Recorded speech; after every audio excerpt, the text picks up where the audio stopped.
हम चोंगडम international school के students को देखते हैं जहां वे कुछ स्टूडेंट्स को इंक्लूडिंग हाइन पर गुस्सा कर रहे होते हैं क्योंकि उनमें से किसी ने बुली के रिगार्डिंग कंप्लेंट कर दिया था। और हम देखते हैं कि दोयुन वहां से चला जाता है, शायद इसीलिए क्योंकि वह हाइन को पसंद करता था।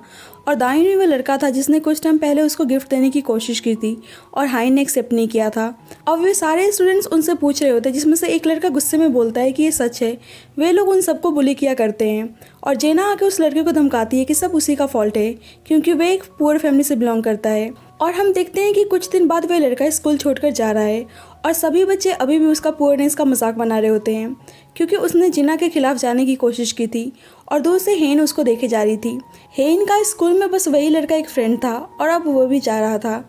और वे उससे पूछती है कि उसने बुलिंग कंप्लेंट नहीं किया तो वे उसको एक्सेप्ट क्यों कर रहा है, जिससे वे कहता है कि क्या बदल जाता अगर वे बता भी देता कि किसी और ने कंप्लेंट किया है। और वहाँ से चला जाता है और यहाँ पे पता चलता है कि हेन ही बुलिंग के रिगार्डिंग कमेटी को बार बार कंप्लेंट किया करती है और उसने उनके खिलाफ एविडेंस भी दिया था, लेकिन वे बुली को पनिश नहीं कर रहे थे। हेन उनके हाईएस्ट डोनेशन बोर्ड को देखकर सोच रही होती है कि शायद सभी उसी का फॉल्ट है। इसके बाद सीन वहीं पे शिफ्ट होता है जब हेन वॉशरूम में जाकर रो रही होती है और दूसरी वाली हेन आके उसको रबर बैंड ऑफर करती है और वे नोटिस करती है कि उन दोनों का नाम सेम ही है। हेन रबर बैंड एक्सेप्ट करके अपने बालों को टाई करके फेस वॉश करती है और उसके बाद उसको वापस रबर बैंड को लौटा देती है। और वे देखती है कि किसी ने उसके पीछे एक नोट चिपका रखा है कि मुझे माफ़ करना कि मैं गरीब हूँ। और वे उस नोट को निकाल कर गुस्से में बोलती है कि हमने ऐसे पुअर बॉर्न होना चूज़ नहीं किया था। अब हेन बहुत ही ज़्यादा गुस्से में थी और वह नाइन को ढूंढ रही होती है और बाद में वो जीना से पूछती है कि क्या वह बता सकती है कि इंटरव्यू कहाँ पे चल रहा है। और जीना एरोगेंटली उसको आंसर देती है कि ये सब मुझसे क्यों पूछ रही हो, तुमको पता भी है कि मैं कौन हूँ। और ये बोलकर वहाँ से चली जाती है। हाइन को जीना का बिहेवियर कुछ सही नहीं लगता है और वह बोलती है कि वह लड़की अपने आप को क्या समझती थी और वह वहाँ से गुस्से में चली जाती है। मीनवाइल हम दाइन को देखते हैं जो एक स्कूल के टेरेस पे आकर बैठा हुआ था और शायद थोड़ा सा परेशान भी नजर आ रहा था। जब भी वहाँ पे सिगरेट पीने के लिए सोमेंग आता है और वह दाइन को टीज करते हुए बोलता है कि बच्चे डिप्रेशन में यहाँ से जंप करके अपनी लाइफ को ख़त्म कर रहे हैं। और ये सुन के दाइन उससे बोलता है कि तुमसे किसी ने पूछा बताने के लिए, जिसे सोमेंग कहता है कि अभी वो वॉलंटियरिंग कर रहा है तो उसका बताना फ़र्ज़ है। और वह स्मोकिंग करने लगता है। सोमेंग को स्मोक करते हुए देखकर दोयुन कंप्लेंट कर देता है कि कोई लड़का रूफटॉप पे स्मोक कर रहा है और उसे देखकर ऐसा लग रहा है कि जैसे वह कोई वॉलंटियर वर्क कर रहा है as a form of punishment. और बेचारा सोमेंग डर जाता है। और इसके बाद सोमेंग नीचे आता है और वह अपने वॉलंटियर वर्क से बहुत ज़्यादा फ्रस्ट्रेट हो गया था और वह अपना सारा काम एक नए लड़के ह्यूमन से करवा रहा होता है और इसीलिए दोनों में आर्गुमेंट चल रहा होता है। जब ये हाइन एक बकेट में पानी फुल करके उनके पास आती है और उनसे एप्लीकेंट इंटरव्यू के बारे में पूछती है कि कहाँ पे हेल्ड हो रहा है। वे उसको डायरेक्शन बताते हैं और दोनों समझ जाते हैं कि पक्का वह लड़की बकेट लेकर इंटरव्यू देने तो नहीं जा रही होगी, तो पक्का वह किसी को सबक सिखाने गई है। और इसके बाद हम हाइन को देखते हैं जो बकेट का पूरा पानी नाइन के ऊपर जाकर उठेल देती है और नाइन रोने लगती है। बाद में नाइन की मदर आके हाइन पे बहुत ही ज़्यादा गुस्सा करती हैं और बोलती हैं कि उसने अपने एजुकेशन बैकग्राउंड के बारे में झूठ बोला और ऊपर से उसने उनकी डॉटर की लाइफ को ख़राब करने की हिम्मत कैसे की, और वह उसको मारने लगती हैं। कुछ देर बाद हाइन कहती है कि उनका हो गया, जितना गुस्सा दिखाना था उन्होंने दिखा लिया। लेकिन नाइन की मदर उसे मारने जा ही रही होती है कि वहाँ पे स्कूल का डायरेक्टर आ जाता है और कहता है कि इंटरव्यू में इतना मैस क्रिएट करने की वजह से इंटरव्यू कैंसिल हो गया है और कोई और भी तमाशा करना है तो वह स्कूल कैंपस के बाहर जाके कर सकते हैं। नाइन की मदर कहती है कि सब गलती हाइन की है, उसकी डॉटर बिल्कुल इनोसेंट है, लेकिन डायरेक्टर उसकी बिल्कुल भी नहीं सुनता है और कहता है कि स्कूल में तमाशा करने की वजह से अब सारा इफेक्ट नाइन के एप्लीकेशन पे पड़ने वाला है। ये सब सुनने के बाद नाइन की मदर को बहुत ही ज़्यादा गुस्सा आता है और वह हाइन से कहती हैं कि वह उसकी लाइफ को ख़राब करके ही दम लेंगी और जो उसने उनके साथ फ्रॉड किया है उसके लिए वे ज़रूर स्यू करेंगी। हाइन का एजुकेशन डॉक्यूमेंट्स को फैब्रिकेट करने वाली बात उसके स्कूल तक पहुंच जाती है और टीचर उस पर बहुत ज़्यादा गुस्सा कर रहे होते हैं और टीचर बताता है कि उन लोगों ने उस पर चोरी का भी आरोप लगाया है और हाइन इसको प्रूफ नहीं कर सकती थी क्योंकि उसने नाइन के स्टाफ के साथ बहुत सारी फ़ोटोज़ क्लिक करके इंस्टाग्राम पे पोस्ट कर दिया था।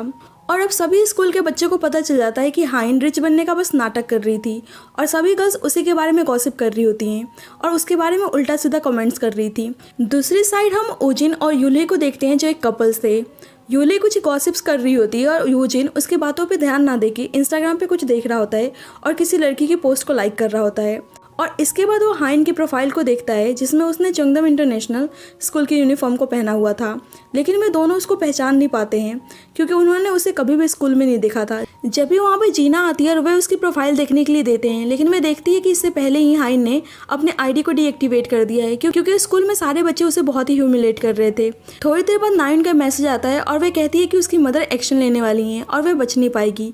और मैसेज देखकर हाइन जा ही रही होती है कि उसकी एक क्लासमेट उसको रोककर उन सबसे माफ़ी मांगने के लिए बोलती है क्योंकि उसने उन सबसे झूठ बोला था। और ये सुन के हाइन एरोगेंटली उनसे माफ़ी मांगती है कि उसने बहुत ही बड़ा गुनाह कर दिया कि उसने झूठ बोल दिया कि वे रिच है। बाद में वे जाकर चंगदम इंटरनेशनल स्कूल के डायरेक्टर से मिलती है और इंटरव्यू ख़राब करने के लिए माफ़ी मांगती है ताकि वे नायुन के एप्लीकेशन को एक्सेप्ट कर ले। और वे डायरेक्टर को सारा सिचुएशन समझाती है, लेकिन डायरेक्टर उसकी बिल्कुल भी नहीं सुन रहा था क्योंकि हाइन ने बहुत सारे लोगों के सामने तमाशा करके उसके स्कूल की इमेज खराब कर दी थी। डायरेक्टर का सेक्रेटरी उसे स्कूल से बाहर ले जा रहा होता है, लेकिन वे बहाना बना के वॉशरूम में चली जाती है। और वैसे ही हम देखते हैं कि सोमेंग उसी गर्ल्स वॉशरूम में छुपकर स्मोक कर रहा होता है और वे हाइन की आवाज़ को सुन के डर जाता है। हाइन को गुस्सा आ रहा होता है कि उसने ऐसा क्या कर दिया जो सब उसके साथ ऐसा ट्रीट कर रहे हैं और वे बहुत ही ज़्यादा रोने लगती है। अब बेचारा सोमेंग कैसे भी करके वॉशरूम से बाहर निकलने की सोच रहा था, लेकिन हाइन को गेट के पास रोते हुए देख के वो वॉशरूम में ही बैठ जाता है और उसका जाने का इंतज़ार करने लगता है। लेकिन हाइन बहुत ही देर तक वॉशरूम में ही थी, इसीलिए वे दबे पाँव वहाँ से बाहर जाने की कोशिश करता है और हाइन इसको देख लेती है और उसको लगता है कि ये कोई पॉवर्ट है जो गर्ल्स वॉशरूम में छुप कर बैठा हुआ है और उसको पकड़ लेती है और पुलिस को कॉल करने जा ही रही होती है कि सोमेंग बताता है कि वह बस यहाँ पे स्मोक करने आया था और वे कहता है कि वह जाकर चेक कर सकती है, उसने सिगरेट वॉशरूम में ही छुपा के रखा है। हाइन पूछती है कि वे गर्ल्स वॉशरूम में क्या कर रहा है, जिससे वह बताता है कि ये वाला वॉशरूम कोई भी स्कूल की गर्ल्स यूज़ नहीं करती हैं क्योंकि लास्ट ईयर किसी स्कूल ने बेबी को बर्थ दिया था। और इससे आप अंदाज़ा लगा सकते हैं कि ये स्कूल कैसा है। पढ़ाई के साथ साथ यहाँ पे अनवांटेड चीज़ें भी होती रहती है। अब सोमेंग सोच रहा होता है कि इससे बेटर वह रूफ टॉप पे ही जाकर स्मोक कर लेता और वह हाइन से कहता है कि वैसे भी वह लास्ट टाइम यहाँ पर आया है। वैसे सोमेंग को देखा जाए तो वह एक वेल्दी फैमिली से ज़रूर बिलोंग करता था, लेकिन वह बाकियों की तरह एरोगेंट नहीं था, काफ़ी क्लीन हार्टेड और इसका बिहेवियर भी बहुत ही अच्छा होता है, बेशक भी स्मोकर हो। कुछ देर बाद सोमेंग को अचानक से याद आता है कि हाइन वही लड़की है जो बकेट में पानी लेकर आई थी और एक्चुअली में सोमेंग उसके बारे में जानना चाहता था कि वे कौन थी जिसने इंटरव्यू को ख़राब कर दिया और वे उसको लेकर बहुत ही ज़्यादा क्यूरियस था। और आज हाइन फाइनली उसके सामने थी, इसीलिए सोमेंग उससे पूछता है कि उस दिन उसने ऐसा क्यों किया और वे इरिटेट होकर बोलती है क्योंकि उसे अपनी लाइफ को ख़राब करना था। थोड़ी देर बाद वह स्कूल से एग्जिट लेती है और रात में फिर से चुपके से स्कूल में एंट्री कर रही होती है और सोमेंग उसकी हेल्प करता है स्कूल के अंदर आने में क्योंकि वह अभी भी स्मोक करने आया था और यहाँ इन दोनों की बॉन्डिंग स्ट्रॉन्ग होते हुए नजर आ रही थी। एक्चुअली छुपके से हाइन यहाँ पर डायरेक्टर से बात करने आई थी।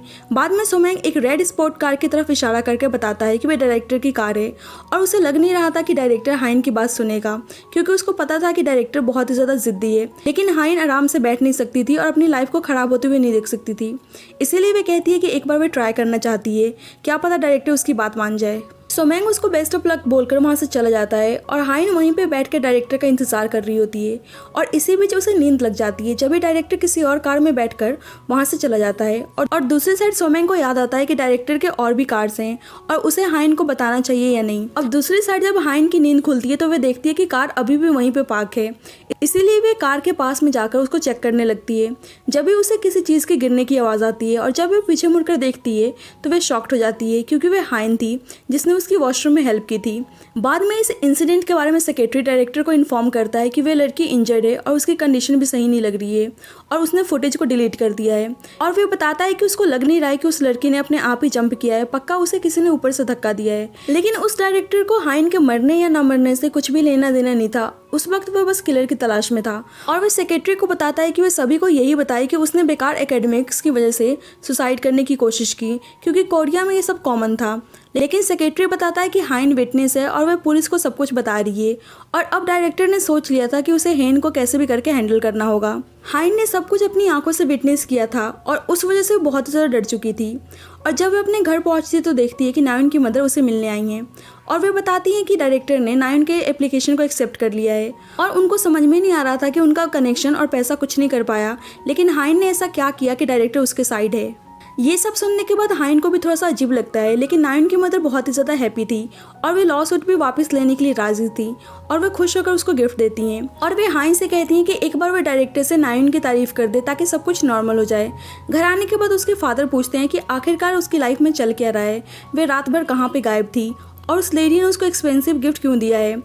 हाइन को पता था कि जो उसने ट्रबल क्रिएट किया है उसमें उसके फादर कुछ नहीं कर सकते हैं, इसीलिए वह उनसे रूडली बोलती है कि वह खुद सब कुछ फिक्स कर लेगी, क्योंकि उसको पता था कि उनके पास मनी या कनेक्शन कुछ भी नहीं है जो वे फिक्स कर सकते हैं। कुछ देर बाद हाइन देखती है कि उसके पास डायरेक्टर के बहुत सारे मिस्ड कॉल और मैसेजेस आए हैं, इसीलिए वह उनको कॉल करती है, लेकिन इसके बाद क्या होता है हमें पता नहीं चलता है। इस साइड हाइन अब कोमा में थी और उसका फ्रेंड उसको देखने के लिए हॉस्पिटल आता है और उसे हाइन के लिए बहुत ही बुरा फील होता है और उसकी मदर से पता चलता है कि हाइन को देखने के लिए चंगदम इंटरनेशनल स्कूल के कुछ बच्चे आए थे और वे खुद को हाइन के क्लोज फ्रेंड्स बता रहे थे। और ये सुन के हाइन के फ्रेंड को थोड़ा सा अजीब लगता है और वे बताता है कि उस स्कूल में फ्रेंड बनाना इम्पॉसिबल है। नेक्स्ट डे हम दोइन को देखते हैं जो उसी साइड को देख रहा था जहाँ पे हाइन ने जंप किया था और थोड़ा सैड नज़र आ रहा होता है, क्योंकि शायद वो हाइन को पसंद करता था। और सोमैंग उसे वहाँ पे देख लेता है, क्योंकि उस टाइम सोमैंग एक न्यू स्टूडेंट को स्कूल का टूर करवा रहा होता है और वह स्कूल के रूल्स के बारे में बताता है कि कैसे वेल्थ के अकॉर्डिंग स्टूडेंट्स के क्लास को डिवाइड किया जाता है। सोमैंग बताता है कि जो स्टूडेंट्स बहुत ज़्यादा वेल्दी होता है वो हायरार्की में टॉप रैंक करता है। और यहाँ देख के पता चल रहा था कि कैसे वेल्दी स्टूडेंट्स पुअर स्टूडेंट्स को बुली किया करते हैं। और जीना इस हायरार्की में टॉप रैंक किया करती थी, क्योंकि स्कूल में डोनेशन सबसे ज़्यादा उसकी फैमिली से ही आता था। सोमैंग को पता चलता है कि उस न्यू स्टूडेंट के फादर सर्जन है, इसीलिए वह कहता है कि तुम्हारा यहाँ पे सर्वाइव करना मुश्किल है। मीनवाइल डायरेक्टर किसी स्टूडेंट को बुली करते हुए देखता है, लेकिन वह कुछ नहीं बोलता है, क्योंकि वह स्टूडेंट भी किसी वेल्दी फैमिली से बिलोंग करता था और डायरेक्टर को बस अपने स्कूल के फंड्स और रेपुटेशन से लेना देना था और उसे कोई मतलब नहीं था कि कोई स्टूडेंट अपनी जान दे या कुछ। बाद में टीचर सुसाइड प्रिवेंशन के ऊपर लेक्चर दे रही होती हैं, लेकिन कोई भी स्टूडेंट्स इंटरेस्ट नहीं ले रहा था, जिससे वह हेन का जिक्र करती हैं कि कैसे उसने रूफ टॉप से जंप करके सुसाइड कर लिया और आज वे कोमा में है। और ये सब सुनने के बाद जीना टीचर को सुनाकर चली जाती है कि हेन के इंसिडेंट से सबने सीख लिया है, तो उन्हें लेक्चर देने की ज़रूरत नहीं है। नेक्स्ट जब हाइन अपने स्कूल में जाती है तो अभी भी सब उसके बारे में ही गॉसिप कर रहे थे और उसकी एक क्लासमेट उसे लेक्चर देने लगती है और हाइन उसे इग्नोर करके वहाँ से चली जाती है। और जल्दी कोई लड़की उन्हें आकर इन्फॉर्म करती है कि हाइन का ट्रांसफ़र चंगदम इंटरनेशनल स्कूल में हो गया है। और ये सब सुन के सारी लड़कियाँ शॉक्ड हो जाती हैं और वह हाइन को जाते हुए देखने लगती हैं। अब हाइन भी अपना पार्ट टाइम जॉब छोड़ देती है, क्योंकि उसे चंगदम इंटरनेशनल स्कूल से स्कॉलरशिप मिल रहा था और यहाँ पे साफ पता चल रहा था कि डायरेक्टर ने उसका मुंह बंद करवाने के लिए उसे स्कूल में एडमिशन दे दिया है। और हाइन के फ्रेंड को जानकर बहुत ही खुशी मिलती है कि उसका एडमिशन इतने अच्छे स्कूल में हो गया है। नेक्स्ट डे हाइन के स्कूल का यूनिफॉर्म आ गया था और वह उसको पहनकर बहुत ही खुश थी। और इसके बाद वह एक मॉल में शॉपिंग के लिए जाती है और वे एक एक्सपेंसिव शू बाय करती है, क्योंकि अब उसे चंगदम इंटरनेशनल स्कूल के स्टूडेंट्स की तरह बनना था, इसीलिए वे सारे अलाउंसेस उस शू पे लगा देती है। बाद में हेन कुछ ड्रेसेस को बाय करती है और दूर से एक लड़की हेन को ही देखे जा रही थी और थोड़ी सी सस्पिशियस नजर आती है और वे जानबूझ के हेन से टकरा जाती है। वॉशरूम में जाके हाइन अपने शू को चेक कर रही होती है कि कहीं उस पर कॉफी तो नहीं गिर गया। जब भी वे बैग में एक नोट देखती है जिस पर लिखा हुआ था कि वह उस यूनिफॉर्म में अच्छी लग रही है जो उसे किसी को मारकर मिला है, और ये पढ़ के वो बहुत ही ज़्यादा डर जाती है और उस स्ट्रेंजर लड़की को ढूंढने के लिए बाहर जाती है, लेकिन वह लड़की कहीं भी नहीं दिखती है और हम देख पाते हैं कि वह लड़की दूर से हेन को देखे जा रही है। अचानक से हेन को याद आता है कि वह अपना शू वॉशरूम में भूल कर आ गई है, इसीलिए वह भाग के वॉशरूम में चेक करने जाती है, लेकिन शू वहाँ पे नहीं था। और जब भी वो जीना को सामने से आते हुए देखती है जो उसने सेम शू पहन रखा था, और उसको लगता है कि उसने उसके शू को चुरा लिया है और वे उसको पूछने के लिए रोकती है और जीना पूछती है कि क्या वो उसी के स्कूल से है और उसकी हिम्मत कैसे हुई उसके साथ ऐसा बिहेव करने की। और वे कहती है कि उसको पता है वे कौन है। वे बोलती है कि आज मैं तुमको छोड़ रही हूँ और उसके ऊपर टिश्यू फेंक कर जाहिर ही होती है कि हेन उसके बाल को पकड़ लेती है और उसको लगता है कि उसी ने उसके शू को चुराया है। So friends, beach and rich का सेकंड पार्ट यहीं पे खत्म होता है। अगर आप चाहते हैं कि मैं इसका और पार्ट लेकर आऊँ so please let me know in the comment section. जब तक के लिए bye bye and take care.